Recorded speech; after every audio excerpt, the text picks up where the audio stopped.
Tonight on Citrus TV News, we talked with a professor about how Trump's executive order will affect us in Syracuse. And Trump announces new sanctions on Iran. But what do they mean? Plus, an attack at the Louvre Museum in Paris overnight. We have the details. Snow, winds, and below freezing temperatures. I'll tell you what's coming this way in my full weather forecast. Your campus news leader, Citrus TV, starts right now.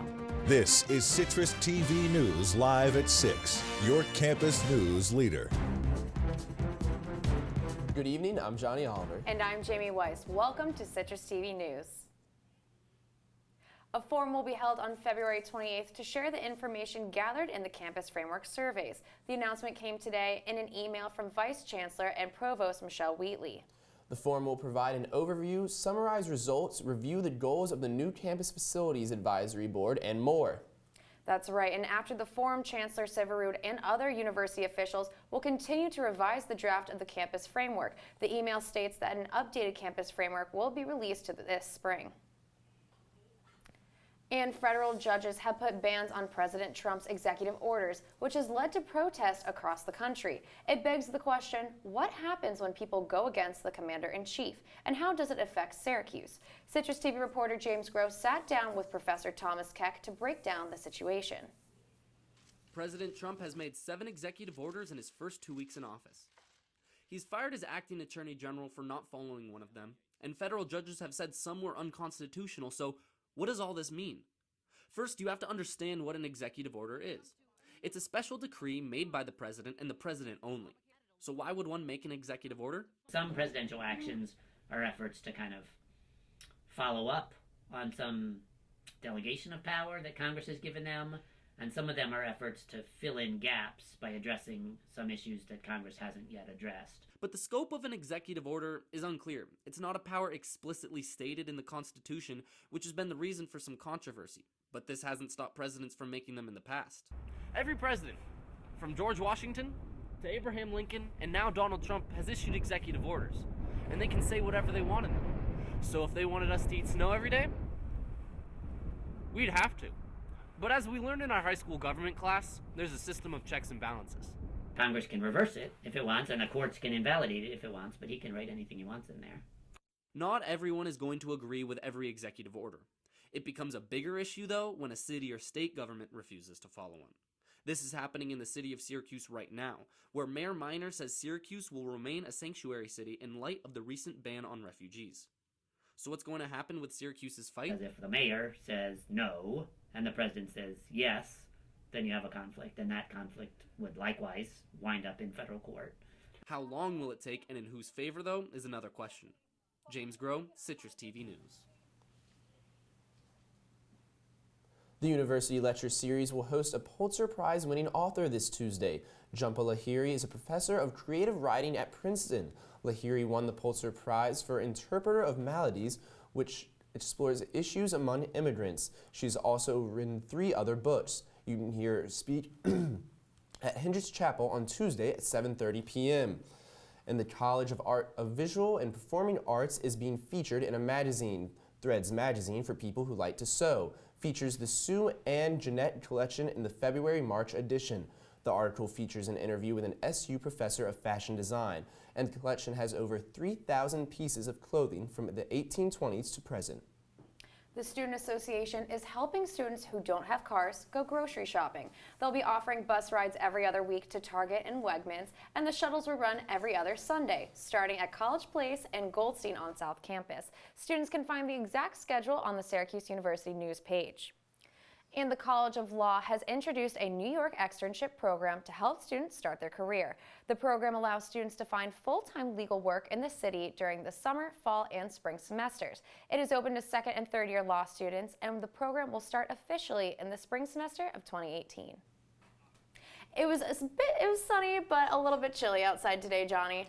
And most people are wondering what the weather will be like for this weekend now. David Edelstein is here with our full weekend forecast. Jamie, a little chilly is an understatement. It is brutal outside right now. We're looking at 22 degrees, but the winds are coming in strong. It feels like 5. I was outside a few minutes ago, and it is cold. Let's take a look right now at our current temperatures across the board. Really in the low 20s. Binghamton's in 19 right there. Elmira really getting there up high at 25. The rest of them 22, 23.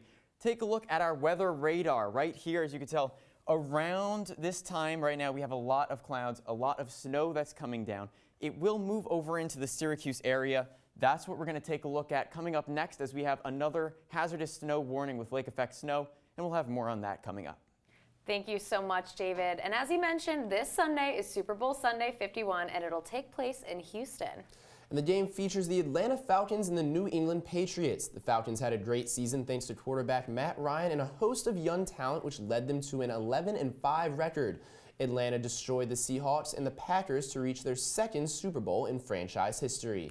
The anthem will be sung by Luke Bryan, and Lady Gaga will sing at halftime. Kickoff for the game is at 6:30, and we'll have more on this later in sports. And thousands of visas have been revoked since Trump's executive order on immigration. We'll tell you exactly how many coming up. Plus, why the Louvre Museum in Paris was closed all day when Citrus TV News returns.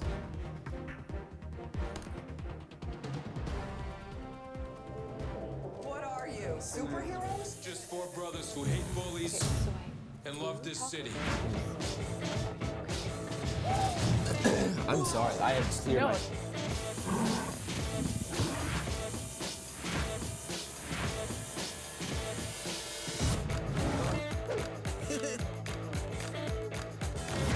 Gear up, guys.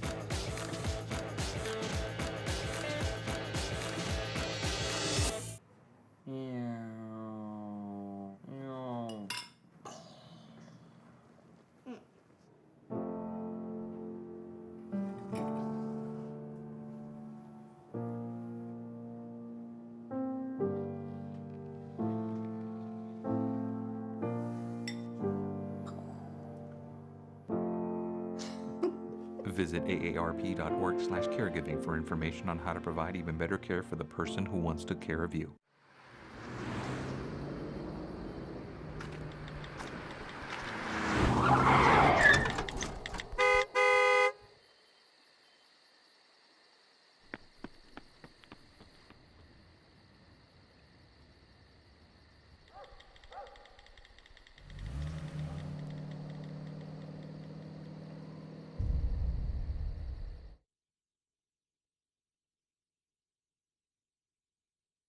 There's one thing you can never have sex without. It's not something you buy. Or something you take. In fact, there's only one way to get it. It has to be given to you, freely. It's consent. Because sex without it isn't sex. It's rape. Consent. If you don't get it, you don't get it. It's on us to stop sexual assault. Learn how and take the pledge at itsonus.org.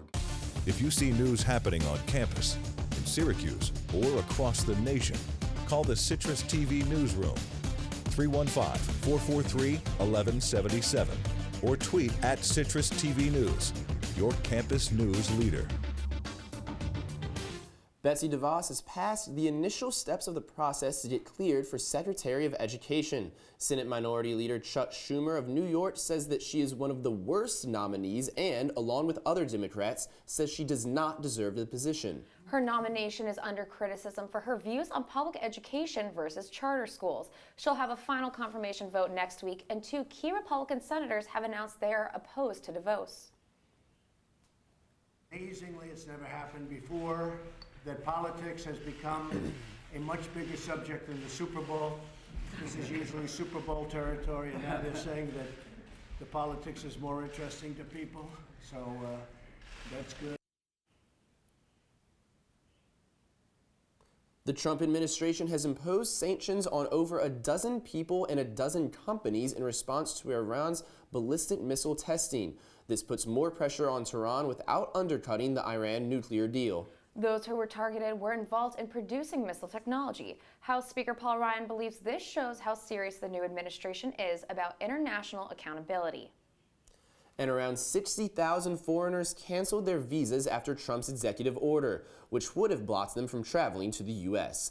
This is according to the State Department and contradicts a Justice Department lawyer's statement that said about 100,000 visas had been revoked. The State Department clarified that figures like diplomats were actually exempt from the ban, and a hearing was held in Virginia in effort to join a legal challenge for permanent residents. The House has overturned 3 environmental regulations from the Obama administration in the last week. Lawmakers abandoned an Interior Department rule that banned oil companies from burning off natural gas during drilling operations on public lands. In addition to that rule, the House also shredded a regulation that required oil and gas companies to disclose payments to foreign governments for milling, mining, and drilling. Environmentalists are shocked, and Democrats in Congress are trying to fight these moves. Protests broke out at NYU yesterday in response to a controversial comedian who was scheduled to speak at the school. The groups protesting put out a statement that they would not allow any racist comments on their campus. Gavin McInnes was invited to speak by the NYU College Republicans, but McInnes has a history of making controversial comments. The president defended the invitation on the account of the importance of free speech. The Dakota Access Pipeline developer will present evidence to prove they did not violate North Dakota rules. This will happen at a hearing to determine if the developer failed to provide details of how it planned to avoid disturbing Native Americans. Texas-based Energy Transfer Partners diverted construction last October, so the $3.8 billion pipeline would go around artifacts. But they did not run this by the Public Service Commission, which could lead to a fine of at least $15,000.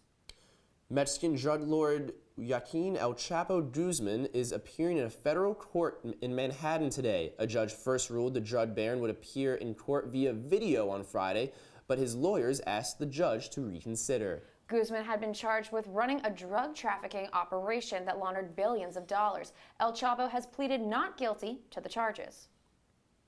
A man with a knife attempted to attach soldiers at the Louvre in Paris today. The assailant was shot before he could cause injury to any officers. The French President François Hollande said the incident showed the need for increased security, patrols that were deployed in France since the attacks in 2015. President Trump commented on the shooting, blaming an Islamic terrorist for the attack, and the attacker has been hospitalized, but his identity has not been released. CitrusTV Weather Center. This is SU's most accurate weather forecast. And now we'll go back to David Edelstein with the weather. David, what weather can we expect for the SU men's basketball game tomorrow? All right, Jamie and Johnny, as we looked at a few minutes ago, we have our radar here looking at the state, but now let's take a closer look more towards Syracuse. As we take a look over here, we're closer in, you see Lake Ontario over there. The snow is going to be moving in tonight, a little bit after this broadcast, more later into the night and early mornings. We're going to see about 3 to 6 inches of snow come down from all of this blue and all of the pink and purple that you see popping up on your screen. That's going to come from the lake and move over into the east, but for now it's going to stay down in this area that's around Syracuse. It will, though, begin to move away tomorrow. We have another hazardous weather warning. That's going to have the 3 to 6 inches of snow coming in. But again, tomorrow into the late morning before the basketball game, which starts at noon, the snow should be moving north and out of Syracuse's way. There will be a lot of high winds, though, and we're going to take a look at that right now. See this graph.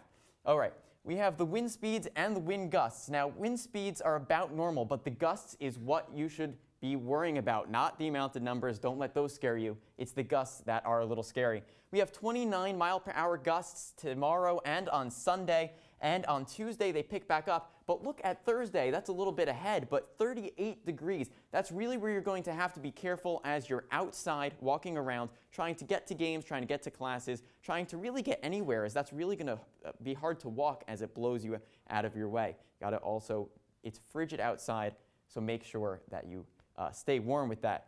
Tomorrow for the basketball game, it's going to be 26 degrees. That's the high. It's going to feel like 14, though. That's really due to the winds, as we discussed a second ago.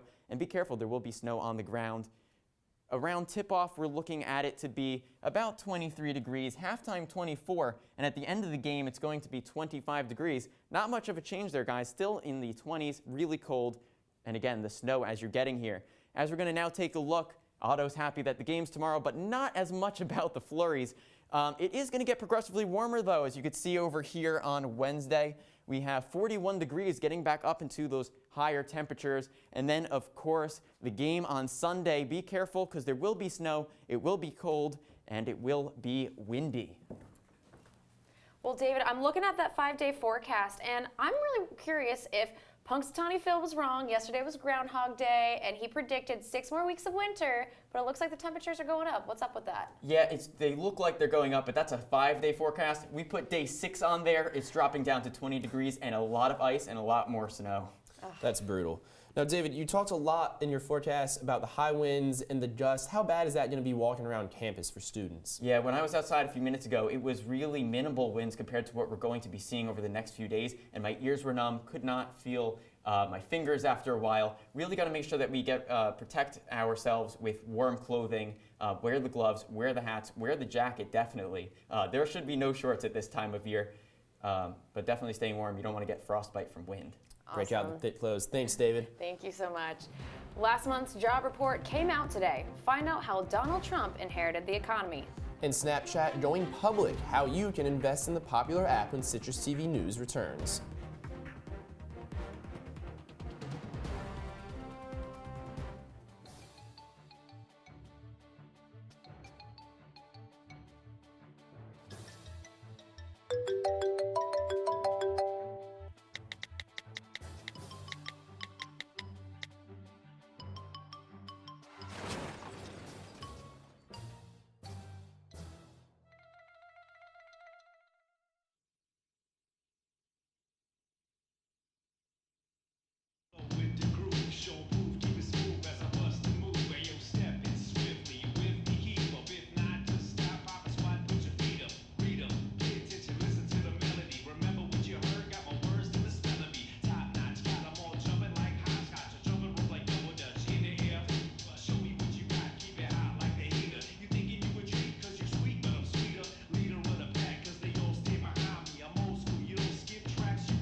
They said a bottle was just a bottle.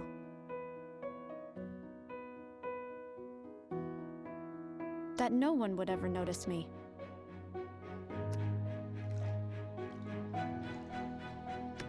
But I knew I could be more. That one day, I would make people smile.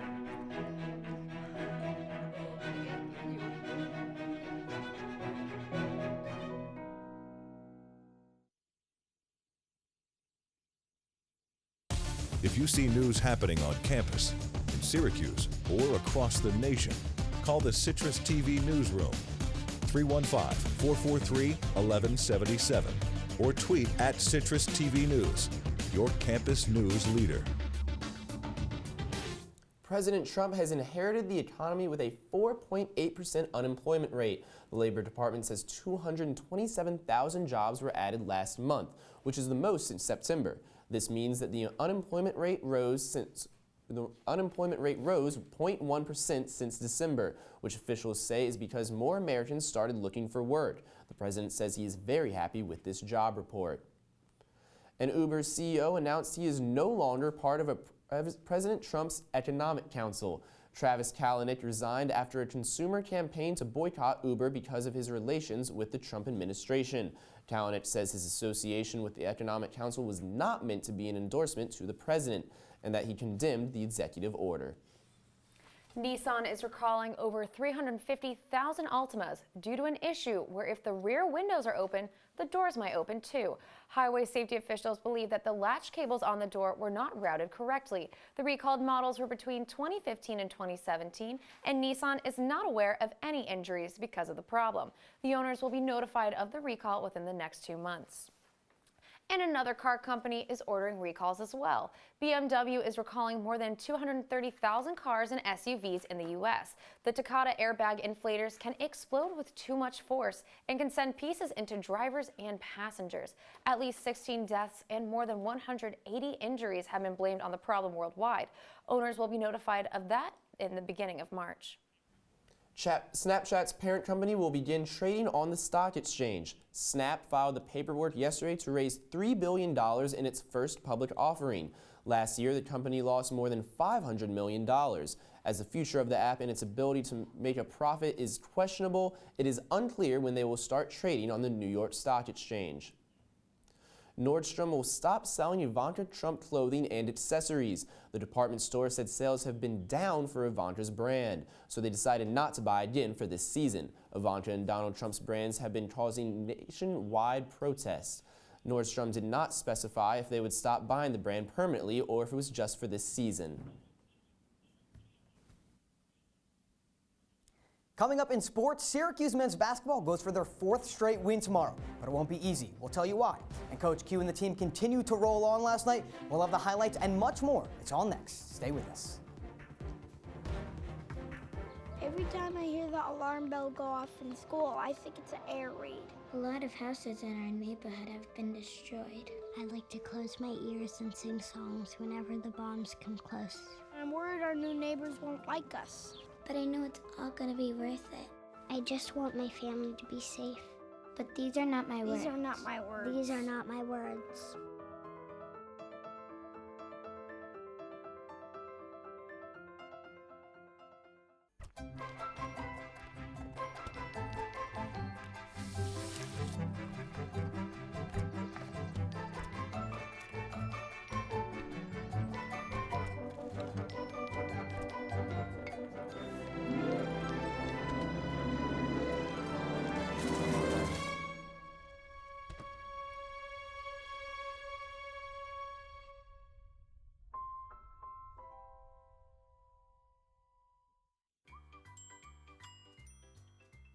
Fancy pants peanut butter?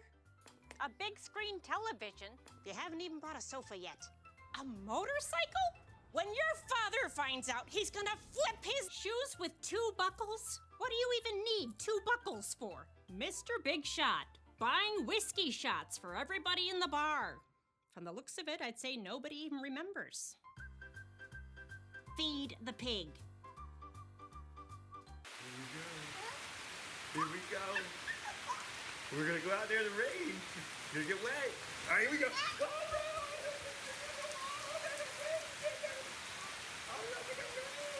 okay, quick.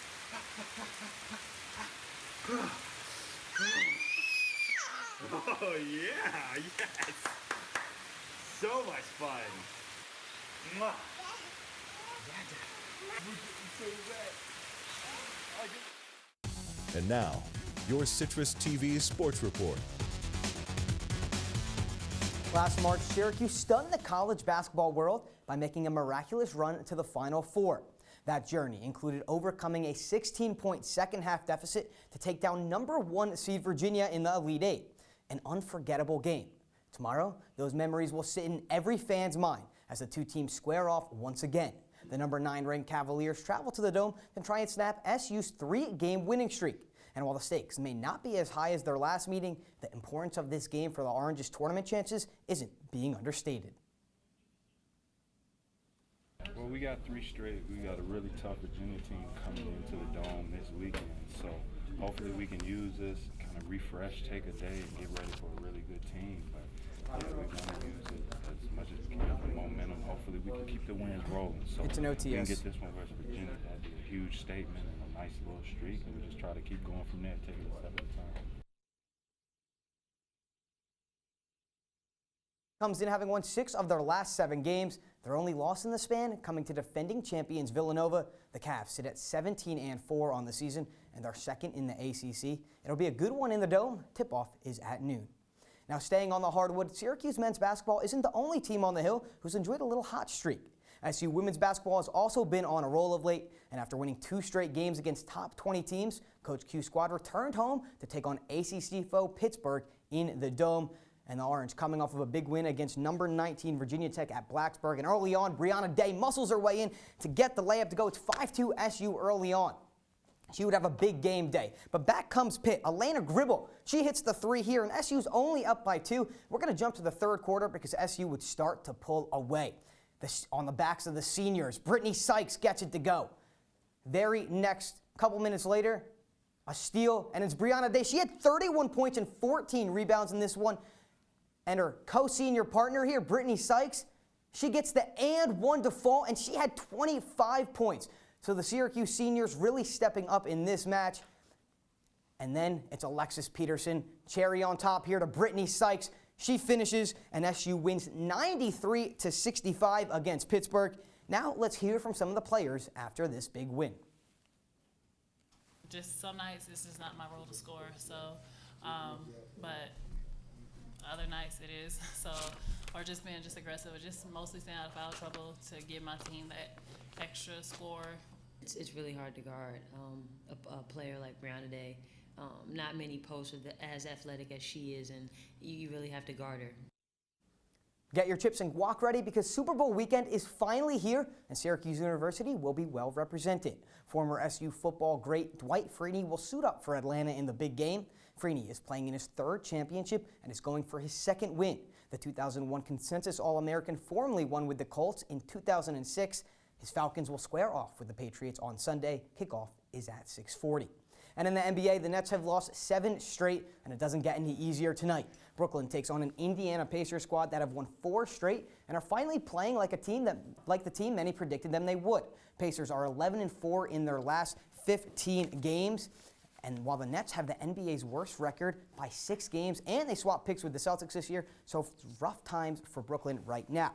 Now the team, they're sharing their home venue with the Islanders. They're back in action tonight, and they're coming off of a huge win against the NHL leading Capitals. New York travels to Detroit to take on the slumping Red Wings. The Isles are on a roll, having won 5 of their last 6 games. The hot streak has catapulted them to within striking distance of Philadelphia for the final Eastern Conference playoff spot. They sit 5 points back.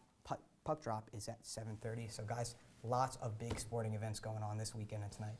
Matt, the question everyone's wondering, SU versus UVA tomorrow. Ever since SU joined the ACC, they haven't had a lot of luck against UVA except for that Elite 8 comeback. What do they have to do tomorrow to get it done? Well, UVA is returning London Prentice, and you saw in the Elite 8 what he can do.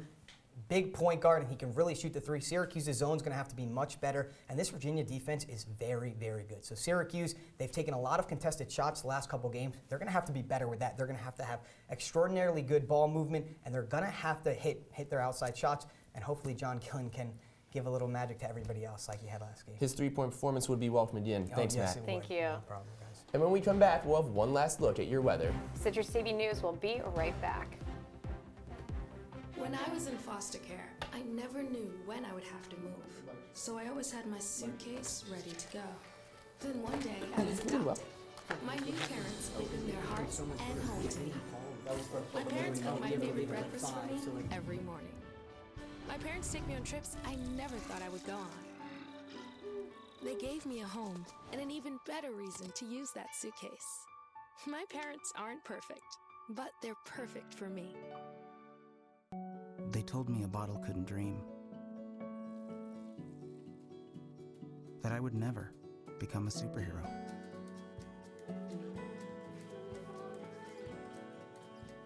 But I learned how to fly. Just to come back in a new disguise. And be the hero that I've always wanted to be.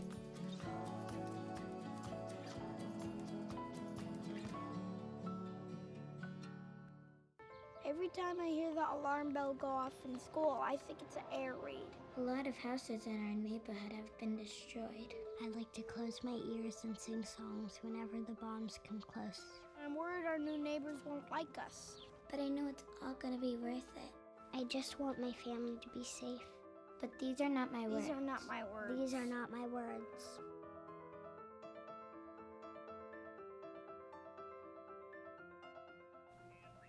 Coming up tonight on the Orange Television Network, GUST Countdown previews the Orange basketball team. And after that at 7 p.m. is Syracuse Unpeeled. And at 7:30, GUST Countdown again. All of this on channel 14.1. That's all for Citrus TV News this evening. I'm Jamie Weiss. Be sure to check us out on CitrusTVnews.com. And I'm Johnny Oliver. Have a great night, Syracuse.